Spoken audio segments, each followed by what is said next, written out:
I'm very happy to present the first speaker.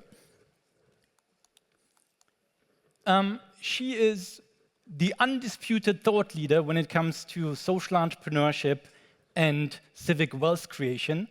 She holds the Coca-Cola Foundation Chair for Sustainable Development at IMD and is a professor at IMD and really researches the topics of how can we make progress based on innovation when it comes to environmental and social topics. If I add a personal note, I actually met Sophie, and I don't know if you remember, because I sent an email 10 years ago saying, sorry, I can't come to the presentation at your super social entrepreneurship conference because I have personal issues. And usually superstars like Sophie, they would reply, so what, never mind. Sophie wrote an email long like this, basically empowering me, saying you're going to write another paper, you're going to come to the next conference, and everybody has personal issues in life. What I want to say with this is, I know Sophie Bacq as a superstar, but I also know her as somebody who empowers others, PhD students, co-authors, colleagues, to actually make a change. So it's a personal pleasure and an honor to have Sophie Bacq on stage. Please give it up for Sophie.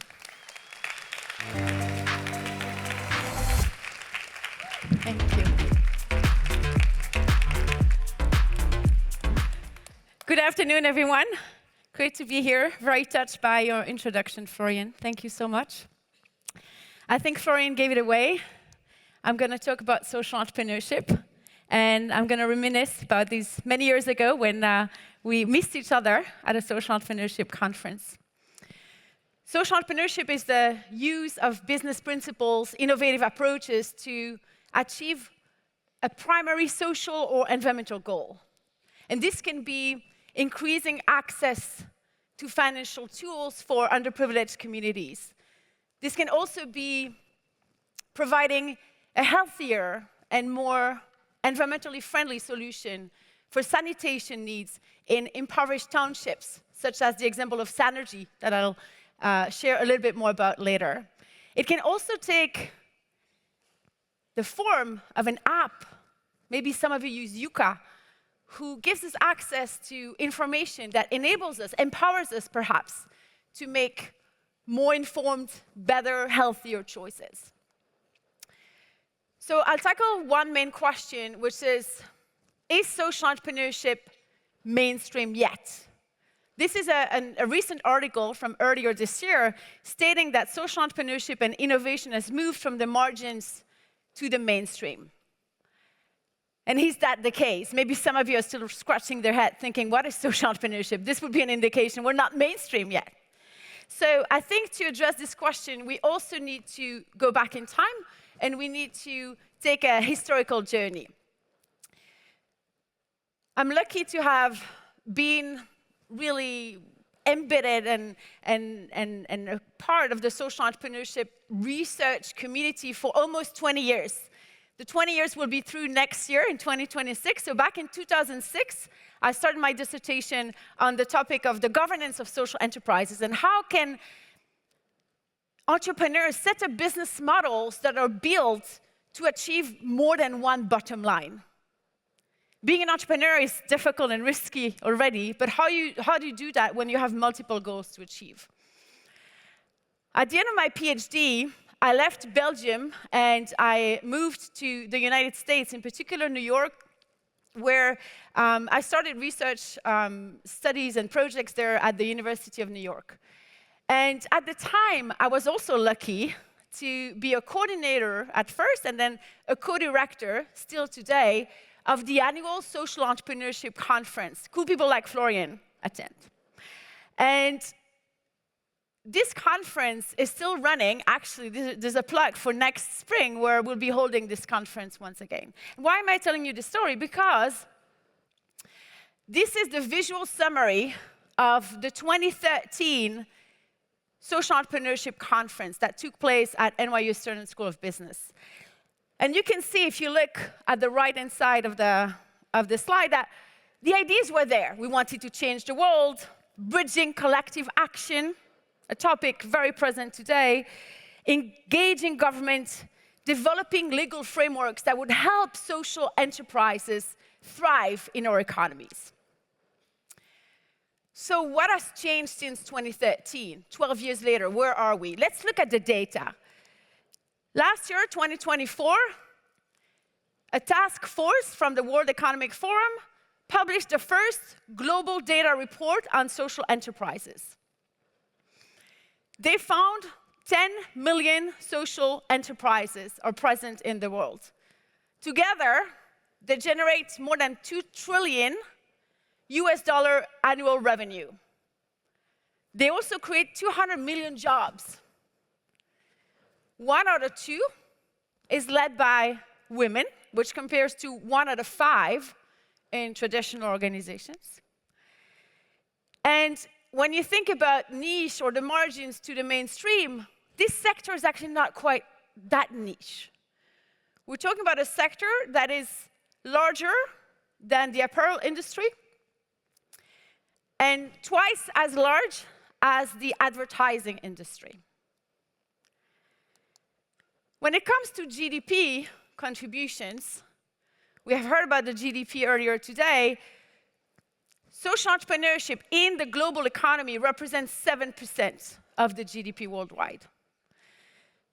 So I think that's a start, and I think there's light at the end of the tunnel, you see here in the slide. But I want to interrogate what are maybe some of the challenges, or how can we think differently about social entrepreneurship to move more to the mainstream? The first one is innovation. If you close your eyes and for a second get a mental representation of innovation, what do you see? I'm not going to do the interactive IMT style, but get the idea in your head. Well, if I look at the stock images in the application that helped me build the slides for today, what I see, this is the first 4 pictures we get. I see men and women that are working with, they're playing with tools, machines. On the left-hand side, you have some kind of complexity. I think very much today, when we think of innovation, we think of technological innovation. And innovation is at the core of social entrepreneurship, but it's not only technological, it's also social. And in the example of Sanergy, which is a social enterprise that builds toilets in impoverished townships in Nairobi, Kenya, their innovation was not that technological, but still they designed this portable toilet which enabled the community members of the township to have some privacy. Women got access to water, which was instrumental during the menstruation. They also managed to decrease the pollution of the water on the ground. Why? Because the alternative to the portable toilets was to go to the bathroom wherever there was space, and this deeply polluted the water on the ground. So they had to innovate socially in the sense that they had to first understand the needs of the community members. They also understood through research and community engagement that maybe the usage of this toilet was a source of economic opportunity for the members of the community. How so? Because now they have dozens of micro-entrepreneurs who are franchisees of Sanergy and manage the toilet usage because the inhabitants were ready to pay a small fee for the benefits of using this toilet. So the message here is that innovation, when it comes to society, for society, societal change, has to be coupled between technological and social. One doesn't go without the other. A technological innovation would be nothing if the people are not adopting it. So there's a lot more to be done when it comes to that, and social entrepreneurship as becoming mainstream. So I'll leave you with this image when it comes to innovation, and you're going to think, what has the disco ball got to do with it? You know, it's not apéro yet. And this is known as the disco ball, or maybe the mirror ball, as I checked the dictionary. I'm from Belgium, being French-speaking. In French, we call it a boule à facettes. So the idea here is that not to overlook the multifaceted aspects of innovation when it comes to social entrepreneurship. Innovation is more than technological, and it goes hand in hand with the social. The second challenge that I think we can work more on is building really robust business models. As you may know, in social entrepreneurship, the enterprises that are created by social entrepreneurs can be of a for-profit form or non-profit form, or a special form in some countries, not Switzerland yet. But importantly, the core is to build a business model that reduces financial dependency on the will of others to actually donate money. And this year in particular, we see a rocket number of nonprofits closing doors. Maybe the bit more lucky ones are merging when they're targeting similar issues. But the building of business models that we learn in business schools, at IMD, among others, I should say as well, really applies when we talk about societal change, positive societal change. We had amazing pitches earlier. I think the business model is not to be neglected, and we're no longer in an era where financial dependency should prevail. The third one is systems thinking. It's a phrase that you may have heard before. It was actually hinted at earlier today. So here the key is to stop thinking in linear way. My colleague Julia Binder would speak beautifully about circular ways of thinking of the economy, but really connecting the dots, not only about the issues that we look at. So if you take homelessness, as we know, there's no one root cause of homelessness. It has to do with lack of economic opportunities, but also mental health very often, addiction very often. And so the root causes of a social issue are multiple and interdependent. And this way of thinking also enables us to connect more directly the social and the environmental issues, either as challenges or trade-offs, but also as sources of opportunities, like in the examples of Synergy, where the soil was bettered, but also the health of the human being inhabiting above ground, if you will. So we have innovation, robust business models, systems thinking. Usually we stop at 3, because the mind can't process a fourth one. But I really wanted to show you this picture of meerkats, and you're going to think, what are meerkats going to do with social entrepreneurship? And second, I really wanted to make the point that I'm going to make now.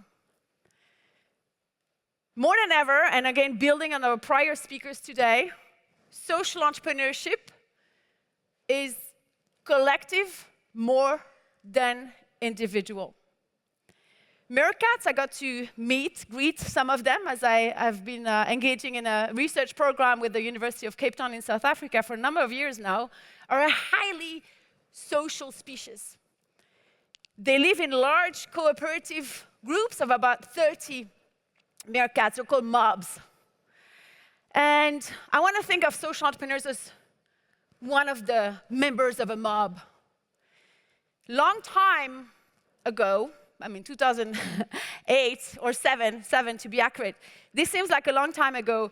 We had the belief that social entrepreneurs were going to change the world. There's this famous book by David Bornstein, 2007, How to Change the World, Social Entrepreneurs and the Power of New Ideas. We still need the power of new ideas, but we need to connect these ideas with other change makers, change agents. And these can be members of a university, civil society, governments, corporations. Lots of ways to build bridges between the work of social entrepreneurs and other actors who are looking forward to new ways of making a difference. So with that, to summarize, social entrepreneurship in the 21st century, we have 70 years to go. I think I'm the glass half full kind of lady, so I'll take that. Let's look at social entrepreneurship that really bridges better social innovation and tech innovation. Of course, social tech is a big deal, but these two really still work in parallel in many examples that I see. Build viable business models that move away from financial dependency. Thinks in system, interconnections between social, environmental, and economic elements, and is collective more than individual. So with that, I thank you very much. Don't be the person in the kayak. Jump in the water with me. Let's swim faster to make social entrepreneurship more mainstream in the economy. Thank you.